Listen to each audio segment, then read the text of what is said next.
think? We're at La beautiful. Vendimia, our family home. Are you ready for an Argentine Asado? I am.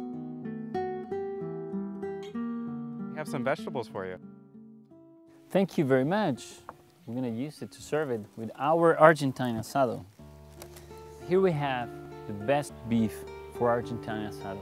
The key for a great asado is to find the right beef. So over here we have all the beef, the tasty beef that it's in the back of the animal. We're gonna put it with some rock salt, and this is the flank steak that we're gonna do it in the middle time between the ribs and the skirt steak.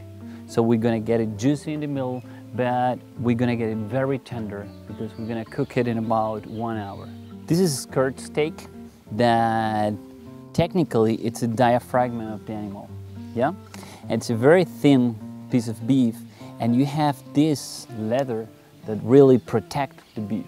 So you can grill it with high temperature. For this, the best is that you can use the wood from the vines. And let's not forget the chorizos. No, there's not an Argentine asado without Yes. chorizo. This is what the children like to eat, actually. You make a chorizo, which is similar to Italian sausage in flavor, but we call it chorizo because of the Spanish influence in Argentina. And then you take a baguette, you cut it in half, and you put the chorizo inside, and you eat it with chimichurri sauce. Ben, tell me, what do you see as the main difference between the Argentine asado and the American barbecue? A lot of it's aesthetics, but I think what we have in common is that we both use great cuts of beef. That's right, it's all about the cow. It's all about the cow. What is your favorite cut of meat? I love filet. Uh-huh. So it's very, very tender, especially our fillets. The beautiful marbling and the fat content gives it a great, great taste. Well, I actually have the perfect wine for your filet. I have two options. The first would be the Catena Malbec, which is a blend from 5 different vineyard lots at different altitudes. You know, we're here near the Andes Mountains, and at different altitudes you get different flavors. Would you like to have some Malbec? Absolutely. Very good. Now, what makes a great Malbec?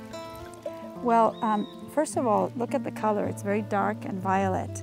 A great Malbec should be rich and concentrated, very expressive in the nose with black fruits, a little spiciness, but also very smooth and velvety on the palate. And what my family is famous for is for introducing the first world-class, high-quality Malbecs to the world.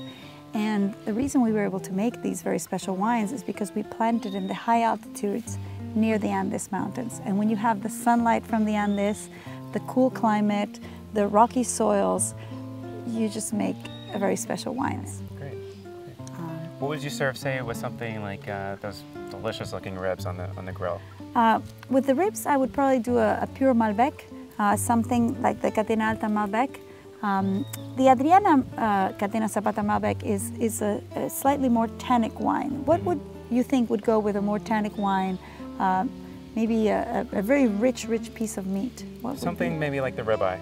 Like the ribeye, exactly, my favorite favorite. cut. And this is actually my favorite vineyard. It's at 5,000 feet elevation by the Andes Mountains. And I agree, I think this would go very well with your father's favorite, right? That is my father's favorite. The ribeye steak. Very good. Let's toast to family. Cheers. We both have family traditions. Chin chin. Chin chin, that's how we say it in Mendoza.